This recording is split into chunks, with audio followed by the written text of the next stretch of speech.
You turn my mourning into dancing. You turn my mourning into dancing. 'Cause your love changes everything. Your love changes everything. Oh, there's something about your love. Something about your love changes everything in my body. Oh, something about your love. Something about your love changes everything. It changes everything. Something about your love. Something about your love changes everything. It changes everything. Something about your love. Something about your love changes everything. Changes everything. Something about your love. Something about your love changes everything. Something about your love.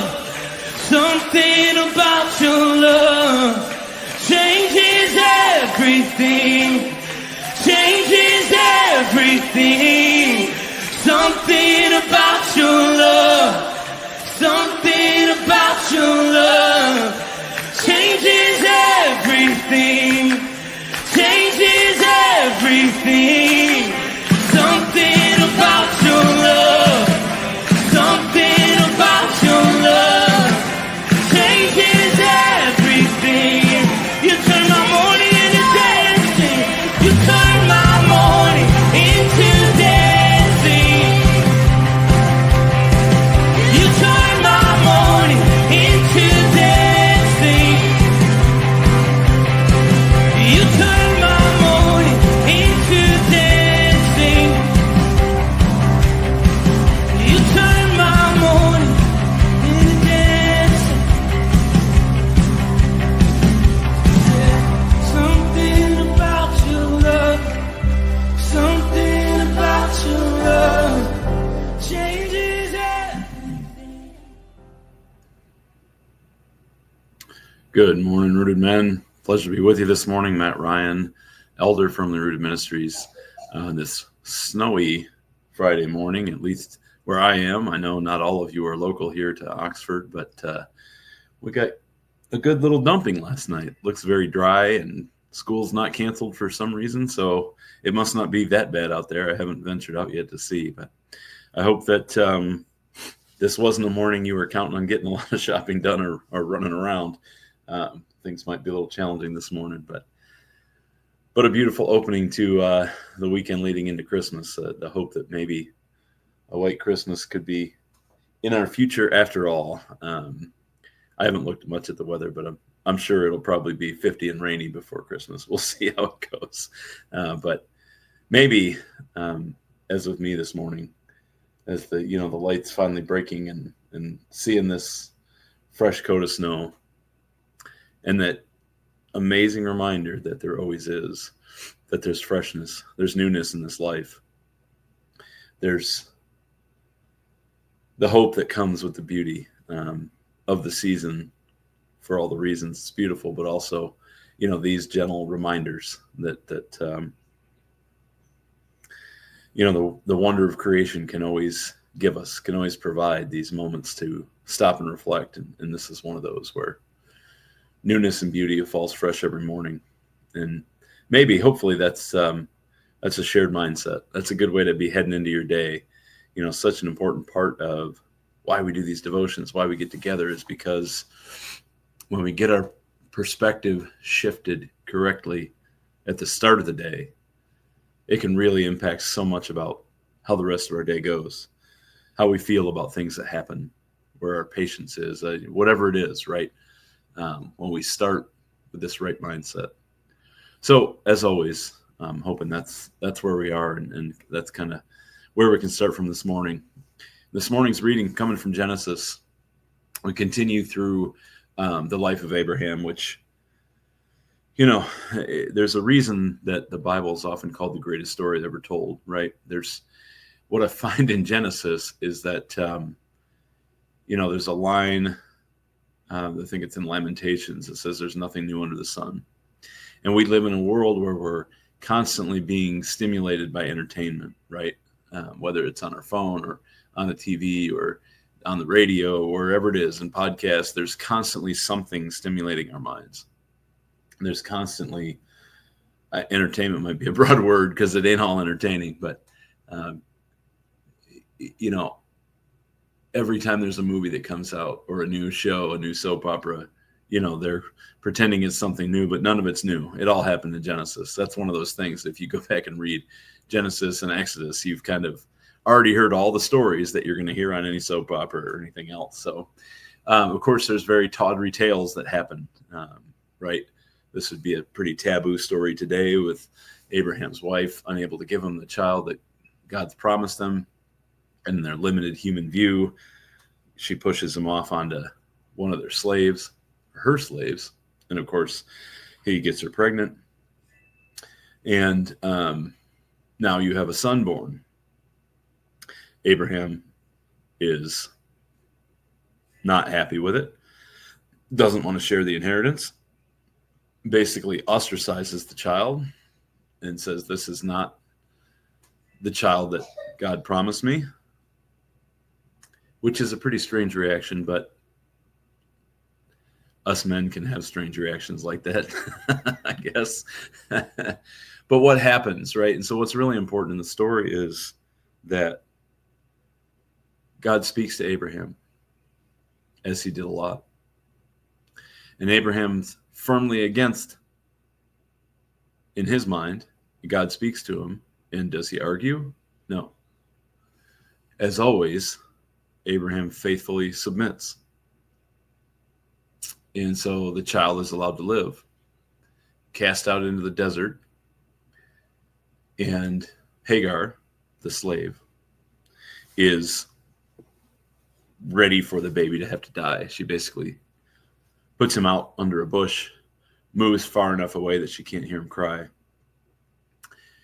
And what happens? But God speaks to her and says, "Don't worry. He's Abraham's child too. I'm going to provide a nation under him," right? Provision, promise, again, coming through. I'm not only going to protect the child I promised Abraham, which we know that story coming later is so powerful.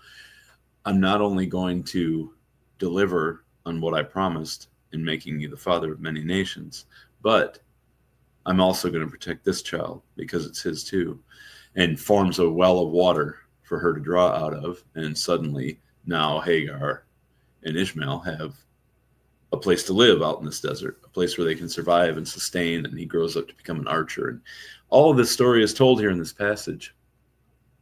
And it talks about some critically important things, right? As with so much of the story revolving around Abraham, it deals with faithfulness. A faithfulness of a human man in Abraham that we all would try to model after, although it seems an impossible standard. But more importantly, a faithfulness of God, who makes these promises. And even when the world makes things seem as though those promises can't be delivered upon, he finds new ways. He creates new ways. So, of course, that tells us, when we are living a life of conflict and we have these jealousies and relationships and we have problems with each other, we have to hold on to the fact that God's unconditional love will find us there too. In those moments of suffering, in those times of sin, in those times of disobedience, that God is still present and still providing.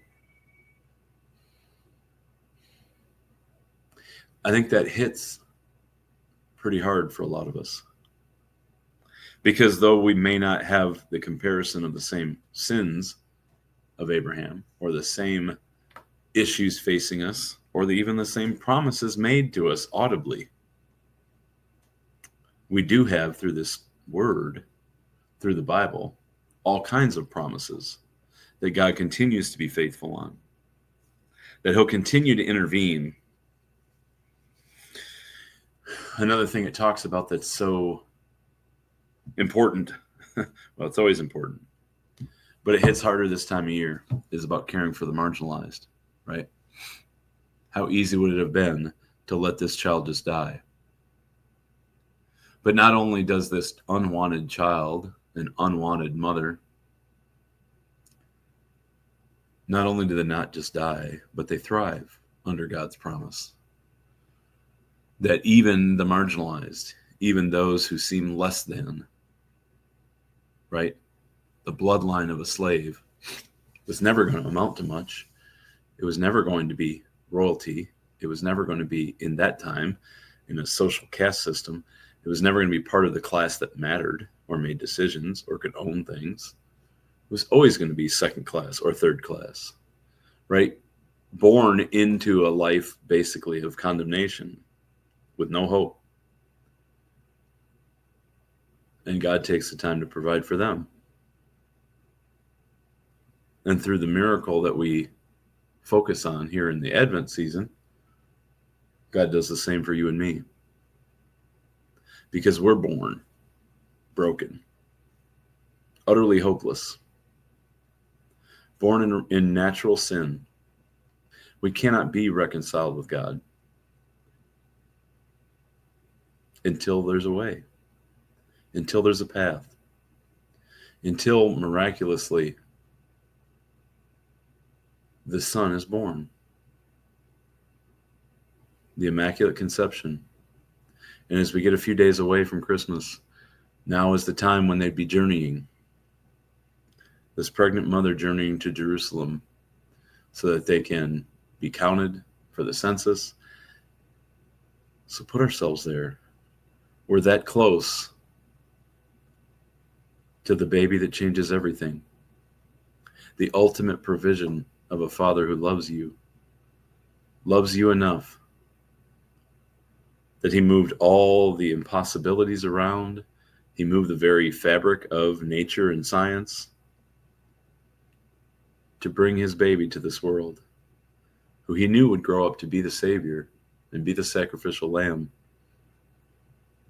But because he loved you so much, he found a way to provide, a way to care for the marginalized, you and I, who were born in condemnation.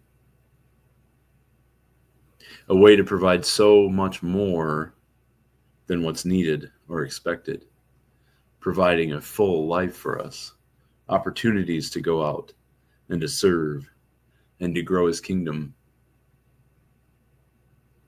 You know, we tend to think of these stories, especially in Genesis and all throughout the Old Testament, as a world away. These are things that happened in the ancient times. It's so important for us to know and remember that they're happening right now.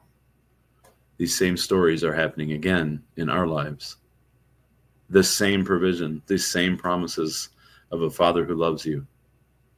As we come to celebrate the delivery, and obviously that moves right all the way through Lent up to Easter, where we celebrate the final recognition or culmination of his authority. Boy, I hope that it's about more than lights on a tree, about more than decorating your house and wrapping presents and eating cheese balls and cookies and whatever it is. All those things are so important because they're part of the tradition. They all point to the correct celebration. They all point to him, but we need to be getting our hearts into that place of worship. That's what the celebration of Christmas is. It's acts of worship, acts of love, where we share the love that we've been given. We share the hope that we have through gift giving, through appreciation, through hosting. I hope that that's where your heart is. Just like we spend each morning getting into the Word to get our hearts right, this season of Advent is about preparing our hearts to fully understand, to fully be present and appreciate the Father that loves us so much that he's going to make a miracle happen on Tuesday night on our calendar. That we start a day where his child comes into the earth to create a path to him for you and I. Because he loved us so much, he sent his one and only Son to be born, to live, to show us how to live, to teach us, and ultimately to die as a sacrifice that you and I may have life. That's something we're celebrating. That's something worth sharing. I hope that's uplifting to you, man. I hope that you can carry that into your weekend, that for all of you who are stressed about preparations for holiday or whatever it might be, there's too much going on, because there always is, that you can breathe all that out and just breathe in the refresh, renewed glory this morning. Just like the snow blankets the earth this morning, providing beauty, quiet, peace. Take moments to be there. Get yourself there so that when you go out into the world to interact, you can carry that peace with you. And truly at this time, may my peace be with you can be a mantra that you can share with all those around you. I love you, man. Very much a Merry Christmas to you. I hope to see you at worship this week. I hope to see you Tuesday night at our Christmas Eve service, whether that be here in Oxford or virtually in Greendale, or for those of you who are in other places and joining us, that you can join us online and know that you are with us more than just in spirit. Let's make it a great weekend. We got a few days left to embrace this season and see what we can make it for others. Let's have a great day. Make it a firmly rooted day. And may someone see Jesus in us today. Peace.